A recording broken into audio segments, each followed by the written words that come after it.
Hello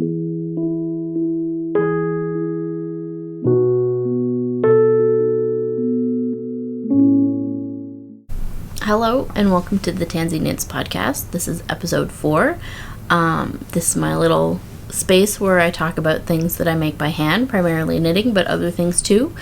My name is Sarah A. You can find me on Ravelry as Jane Mumbles and on Instagram as Joni of Loxish. So I'm going to start by talking about what I'm wearing. I am wearing another Merchant & Mills trapeze dress that I made this summer out of some Merchant & Mills linen that I got, which I really like. And then this sweater is another cardigan.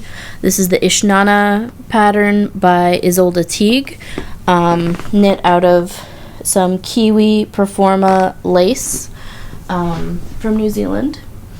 And it has this big cable section on the back. There was, as well as these lace details on the yoke. It has some variations of choices of what you do on the front and on the sleeves, and I chose to just do plain sleeves. So the color of this is number 2 tussock, which is this great kind of greeny mustard color, which I really like. I had bought this yarn when I worked at a yarn store in Montreal that is no longer open, and I hadn't bought enough to complete a whole sweater, so I ended up buying some extra balls to round out my yardage. And basically what I did to add that in, because they are quite noticeable dye lot changes, is I used the new dye lot for the ribbing, so it's not so jarring when that color transition happens. And you can see that at the bottom here too. So it kind of looks like a little bit of color blocking, and I don't mind how that looks. I've been getting quite a lot of wear this week out of my hand knit cardigans because we've had very cold temperatures. This is usually when we talk about on the weather the Arctic air. We had temperatures of minus 38 degrees Celsius this week, with wind chills making it feel like minus 48, and it was damn cold. We're already like at minus 28, so that's a 10-degree difference. While it's still pretty cold, it's not as frigid as it has been this week. So, I've been wearing all the wool that I can, all the base layers, and hand knit socks and everything. I also wore my Starflake a lot this week, simply because it's like a big giant shawl, and I like having that extra layer under the front of my coat. Makes a big difference. I haven't finished a lot this week, but I did finish something. I finished my Christmas vanilla latte socks. This is a pattern by, I always forget her name. This is a pattern by Virginia Rose Jean. And this is knit out of mustache yarn, perfect self-striping sock in Bumbles Bounce, which was a Christmas color that I had bought in 2018 and knit up this was my Christmas Eve cast on for this year. So these will be going into, I have a small box of Christmas socks that these will go into, and I quite like how the stripe placement worked out on the instep here. Yes, I even with self-striping, I really enjoy how heel flap and gusset fits, and I really don't mind how this striping ended up working out.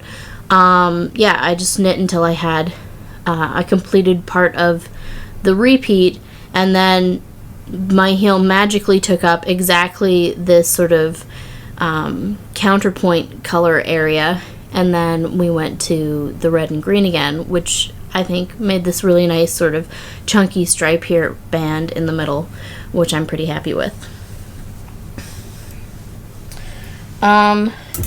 Something that I've decided to do recently was to join Anushka of the Crimson Stitchery's stash list for 2020. I have a large yarn stash, which I've kind of talked about but not really mentioned. I don't want to talk about like how big it actually is, but one thing that I have done to sort of take charge of how much yarn I have is make a Google Doc where I have made mention. Can you see? Will this show up? I've made mention of all my large quantities of yarn and any patterns that I have to go with it. I have in my stash, for both me and my mom, we've been rather fond of buying yarn in the past couple of years, and I've accumulated about 26 sweater quantities, which is a lot of sweaters, all told. And overall, I have about 47 larger quantities of yarn for both me and my mom, and some things that we'll share. Some of those are earmarked for shawls. I've got some cowls that are sort of interest on this list. And so there's no way that I'll be able to work through all of these quantities in a year. That would be bonkers. I do not have that much knitting time. But what I plan to do is use this list as a way to shop for projects in the future. So it's nice to be able to have, like, instead of having just like an imaginary list of this is all my yarn and this is what I plan to do with it, or have it kind of in Ravelry and not a very visible way, to have it sort of in one place where I can go and look at it and I can be like, okay, I really want to make that project. I've gotten really excited about making this list. It doesn't depress me. It actually makes me really excited about making these things. So I've already cast on an extra 2 projects this week just because of developing this list. So that's promising to me. And of course, I reserve the right to change my mind about what I've earmarked yarn for specific projects. And I intend to update this list when new patterns that excite me come out, or I just decide that I want to knit, that I don't really want to knit that pattern anymore. So, and it's not like, yes, I have them numbered in an order, but that's not necessarily like I'm going to knit these things in this order. It's just like so that I can know how much is there, basically. So yeah, so that's kind of a combination of, that's to go with the stash list 2020, but it also kind of works with my goals for the make along for Mackenzie Mellon of M to the Thirds make along for 2020. I'm sort of using that for both kind of projects, and yeah, I'm excited. Yeah, I never sort of got into the make 9 thing, simply because the idea of saying these are the things that I'm going to make immediately makes me want to not knit those things and want to cast on something different. So I think I like this kind of loose list of possible projects and yarn that I have, and it's made me more excited about stuff that I have in my stash and projects that I have in mind to make. So I think it'll go pretty well. And yeah, I plan at the beginning of next year to go through and revise that list and make changes as necessary. And I have a number of sweater quantity of yarn of different weights that don't have projects like specific patterns assigned to them yet. So there's lots of opportunity to get excited about new patterns. Yeah, so I'll show you what I've cast on this week. So yeah, that's another extra 2 cast-ons. I also finished a pair of socks, so I cast on another new pair of socks. So that's 3 new cast-ons. I haven't worked on my Parisian Dreams or the colorwork cardigan that I was working on this in the past couple of weeks. Just haven't picked them up. Yeah, there's only a sleeve left on the Parisian Dreams, but I got excited about new stuff instead. So I have continued with the surprise socks that I'm knitting for a family member of mine. I have finished the first sock. Oops. I have finished the first sock. Let me get it in a way that's sort of viewable. Again, I think interesting things happen over the top of the arch when I knit a heel flap and gusset with self-striping. It often does something kind of cool. And yeah, honestly, sometimes I can't be bothered to do like an afterthought, and Fish Lips Kiss heel I find doesn't really fit very well. It's a fairly shallow heel. It doesn't fit everybody very well. A heel flap and gusset gives one enough room for a sock. So I've finished the first sock, and I am on to the next sock. Haven't gotten so far on this one, but I'll pick it up at some point and continue with it. My semester will be starting on Monday, so I will have need of reading socks, this will be what I'll pick up next. I'm knitting these on some Addi Turbo Sock Rockets. These are a size 2mm or a US 0, and I've noticed that, like, I don't know if you'll be able to see that, but they're already starting to wear off the nickel. Yeah, you can see it there. Quite dramatically, so I don't know that I would buy more of these needles in future. I don't like how slippery they are when they're brand new either. I'm not a big fan of the nickel finish. I'm more a fan of the chow goo. And I mean, my preference is for wooden needles. I use metal needles because wooden needles get quite brittle at these smaller measurements, so I don't like having to worry about not bending my needles, so that's the reason that I go for metal. And this is using the Regia Candy Color Christmas sock yarn in color 1163, which is called Zimstern, which I don't know what that means, but that's the color. And yeah, those will be going off to the recipient after they're finished. And they're either a late Christmas present or an early Christmas present, depending on your perspective. So the next pair of socks, after finishing the Bumbles Bounce socks, I cast on another pair of socks. My mom has been bemoaning the fact that she does not have any red socks. So I have some red that I had bought as a contrast for a pair of socks for my uncle in a Sisu solid. And we paired it. She really likes contrast heels, toes, and cuffs at the moment. And so we had picked out this handmaiden Casbah in a blue color. I don't know that it has a color number. Oh, no, they do. They call it Denim. I was calling it Denim, and so that's this yarn, and there'll be enough to like knit another pair of socks out of this because I'm just using it as contrast. And then this is the red that I'm using. It is color number 4228, and it's known as dark red, I believe. That's what's listed on the label. And yeah, I'm using the monkey sock pattern by Cookie A. My mom has... I've made a few monkey socks in the past couple years intended for myself. I find them a little tight to get on and off, so I've kind of passed the pairs that I've made for myself on to my mom, and she really likes the look of this pattern, so I have made some for her in the past. So when I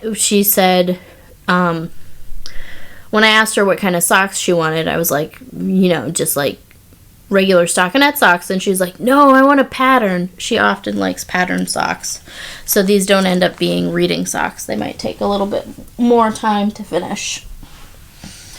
Next in the new cast on pile is this project, which is one of the first projects I got excited about when I was looking at my larger yarn quantities. Needle size. Sorry, these monkey socks are being knit on size 2.25 millimeter or US 1 Chowgu circular. And I tend to use a 32-inch circular so that I have enough. There's the possibility of using them for two at a time magic loop or just one at a time. Okay, so this is the first project that I cast on when I was getting excited about my list of possibilities that I was creating in this Google Doc. And this is another item for my mom. This is a cowl pattern that she had picked out. And this is some yarn that I had left over from my Elton sweater that I made last summer. Quite a bit left over. This is a Verb for keeping warm, even tinier Annapurna in Petroglyph. And the yardage in these skeins is quite generous. I think it's about 500 yards.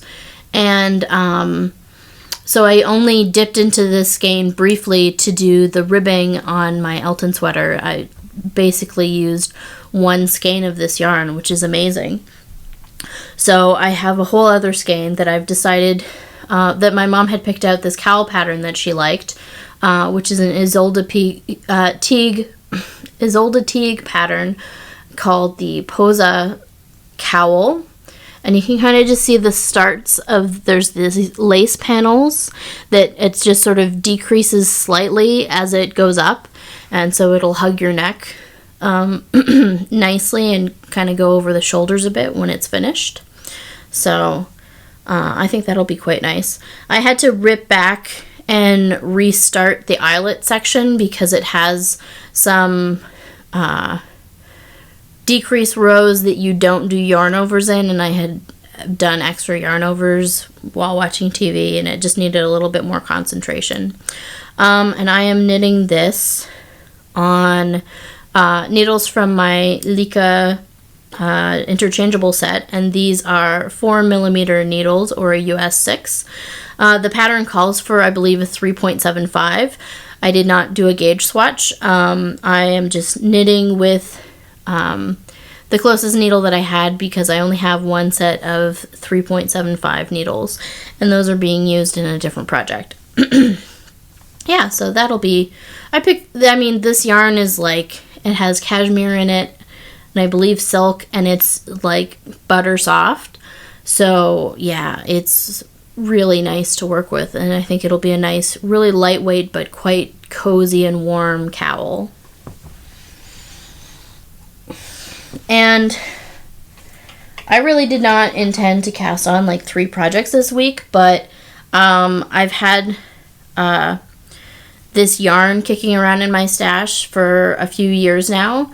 This is some Ístex Plötulopi in a colorway that I don't know what it is. I have 3 wheels of this yarn that my brother gave me that somebody had brought back from Iceland for him, that he never made use of. He knits as well, but he used to teach knitting at a yarn store in Montreal that is now closed, and he taught there for many years, and he might have started a project with this, and then I'm not sure. He was really excited by these kinds of yarns, but he has stopped knitting for reasons to do with wrist pain. So I kind of, every once in a while, he brings me some of his yarn to knit with. When he came to visit at Thanksgiving, I got a whole bunch of sock yarn. So when I make future socks for him while I'm, reading for school, I can dip into that stash. So it's this, I'm really in love with the color of this. It's sort of this wonderful bluey green sort of pine tree color that has these heathered in bits of this kind of burnt orange that blends into it and makes it really wonderful. Maybe you can kind of see it there. And so what I've decided to cast on was this sweater that I think a few people have knit recently, and that's the Felix pullover that has these sort of wonderful eyelet increases over the raglans. And the pattern calls for the Plötulopi, but I think the Plötulopi is close enough. I haven't checked my gauge, which I'll probably do this afternoon, and maybe I've sort of decided all the sizes start the same, and then you just add increases to achieve different sizes. So based on that, I'll pick which size I'm going to end up with after seeing how my gauge works out. And like, yes, with the sun behind it, you can kind of see the stitches, but you see in the areas where like I have my hands behind, you don't really notice so much. I think it'll just be a nice, lightweight, but really warm sweater. And I have in the past worked with Lopi and made sweaters and found them to be quite itchy. Icelandic yarn is not for the faint of heart or people who are sensitive to prickly wool, but I'm finding knitting this up that this doesn't have the same kind of prickliness. I mean, it is, I still wouldn't call it a soft wool, but I don't know that it has the same kind of prickle factor to it. And like when you wash Lopi and it's been around for a long time, the yarn can become wonderfully soft, and there are sort of stories of people who have 50-year-old Icelandic sweaters that are just like butter soft. So it's maybe, I guess you could consider it like the linen of wool. Like it's an unspun wool, so it's basically a pencil roving that you knit with, and it can easily break, but then also easily be felted back together.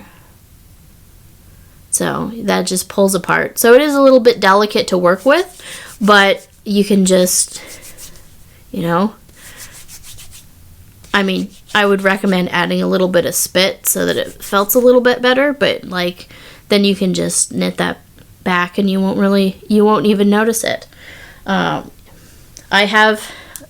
Lopi works wonderfully with spit splicing, and I have ended up like knitting a sweater and unwinding it and ending up with just like a giant ball of Lopi to knit from.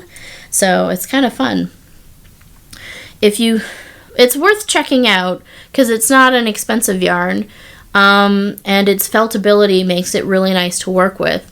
But again, I would say it's something that you would want to maybe test with a smaller project to see how you can sort of stand to wear it before committing to it. But I mean, it is also, it's a yarn that's been around for a long time, and it may have, this is an old batch too. It's probably 10 years old or something. So you might, newer Lopis might have a different feel to them. But yeah, I'm really loving how the fabric is turning out on this. And the color is gorgeous. And I think this will be a really nice sweater.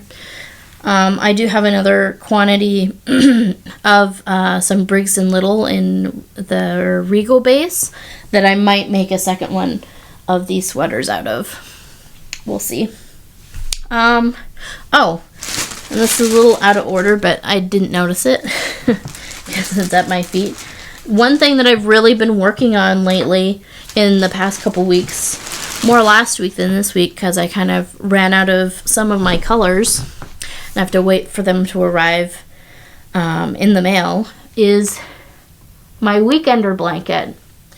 And you will notice that this is quite a bit larger than what I showed last time. And I'd say we're at about a quarter of the blanket now. Ooh. And I've sort of changed how I've been working on this.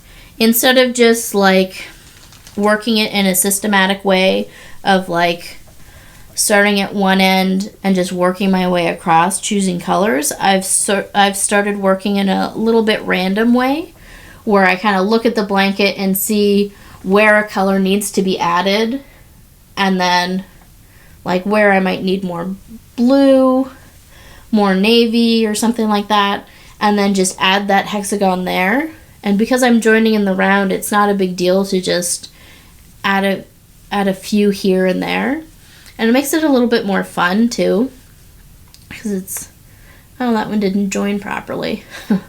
But anyway, yeah, so that's been kind of fun, working in a random way. And my dad and I sort of share a section of the couch, so every once in a while when I either don't feel like picking a color or I'm not sure what should go next, I'll just be like, what goes here? And he'll pick something out. And so, yeah, it's a fun project. And yeah, because it's been cold the past couple weeks, it's been nice to have this blanket just sort of hanging out on my lap, keeping me warm as I work on it. So yeah, I eagerly await the colors that I need to continue, because many of the yarns that I'm working with are come in 50-gram skeins. So I'm at the point of, for many of the colors, that I have run out of them. And though I was able to find some of them locally, some of the other colors needed to be ordered. And that project is the Weekender Blanket by Sandra Paul, which I am working on a 4mm crochet hook, or a G. And I'm working that in various DK weight wools.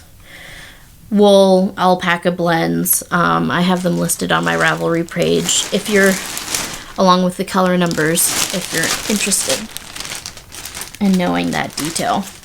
And that's about it of projects that I've been working on in the past couple weeks. Yeah, I probably should have said this at the beginning, but yes, it has been a couple weeks since my last podcast. That's mainly because I've been moving computers. My computer I have had since 2009, and it is now at the point where it's not quite up to date enough for all of the work that I do for school. So my mom has a second computer that she doesn't use very much, that's an iMac desktop computer, that is quite a few years newer. It's not brand new. And so I'm in the middle of doing like a Freaky Friday switch. So moving my stuff over to her computer, and then keeping her stuff and moving it over to my old computer. So I'm mostly done that, but as I've been editing on the newer iMac, and was in the middle of doing this last week, I haven't had a chance to have access to iMovie to edit anything. And I'm going to talk a little bit about books. I don't have all the books here that I have read in the past couple weeks. I finished this book. It had to go back to the library, and the last chapter is about like the specific type of basket weaving, and which corresponds to like Viking boat construction, which I found very interesting, although not necessarily handicraft related.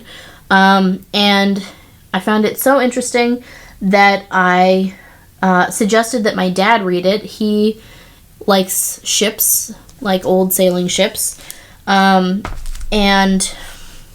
has made ships in bottles. He hasn't quite finished his first one, but most of the work has been done. It's just the getting it in the bottle part that he has to do next.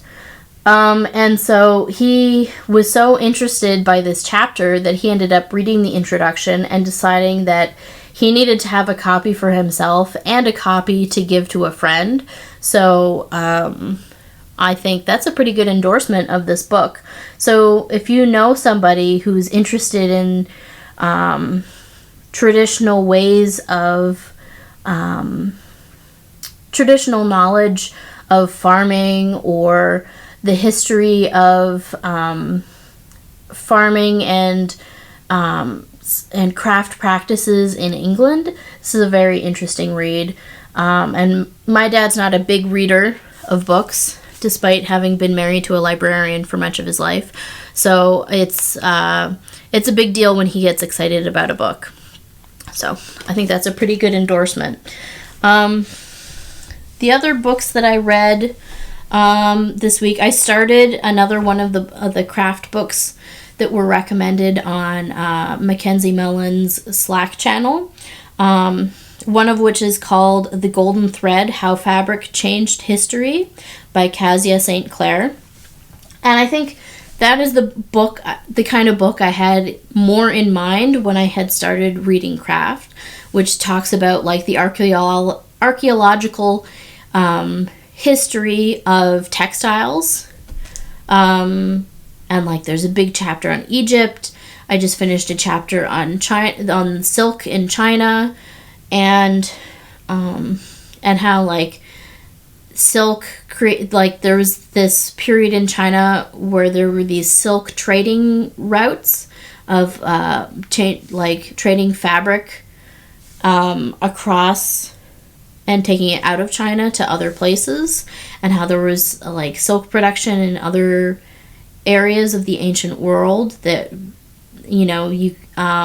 one could have been executed for having exported caterpillars from China because they had such a protectionist on how to produce a protectionist sort of environment around silk production, which is I found really fascinating and interesting.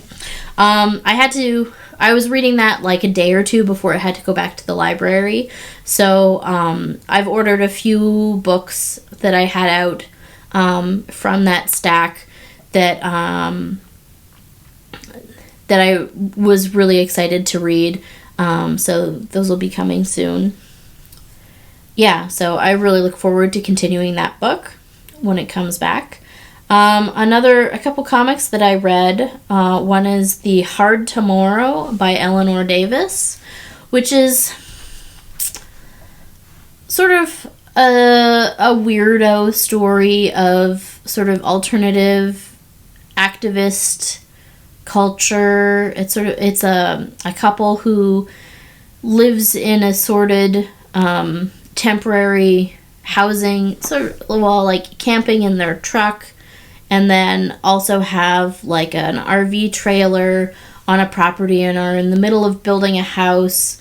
And the woman is trying to get pregnant and works as a caregiver for an elderly person. And then is also involved in activism in the area that they're in. So, I don't know, I'm probably not describing this very well.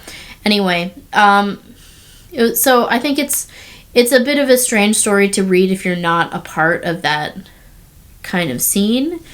And then the other book that I read was Daybreak by Brian Ralph, which is, it's an older title that's been republished more recently, but not in a super recently. And it was, although the thing that happened within the past couple months was it was released as a Netflix series. Daybreak is, although it seems like the Netflix series takes kind of inspiration from the book, but kind of does a whole different thing with it. It's a, like, we're, in the book, we're introduced, as a character during like a zombie apocalypse kind of time, and then we sort of follow. The reader is acknowledged as a character who just shows up with the main character, and so there's it's interesting because of that perspective that the reader is a part of the story. and like the main character addresses the reader directly, although not by name. And so it's sort of a zombie apocalypse. Everybody's sort of fending for themselves and trying not to die or get turned into a zombie, I suppose. And yeah, it's kind of weird. It's kind of cool. I wish I had it to show you because I also really enjoy the artwork of it. It's almost like a lino cut. And yeah, it's a different kind of storytelling, which is interesting. Yeah, and I don't want to say too much about it because it's an interesting little story. Yeah, so I recommend checking that out. And then what I just started last night was this graphic adaptation of Octavia Butler's Kindred. And it is, I guess it's a sci-fi kind of story where what I've seen so far is this woman gets taken back in time to a plantation across the country from where she lives, to try and to take care of this boy who, from what I've gathered so far, I'm not that far into the book, is possibly her, like, great-great-grandfather or something like that.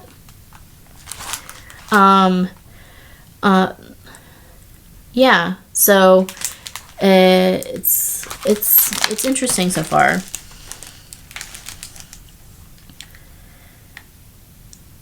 So yeah, so far she's gone back twice, and she gets, I mean, both times she encounters white people who intend to harm her. Like the first time she gets threatened with a shotgun, the second time she's attacked by a patroller.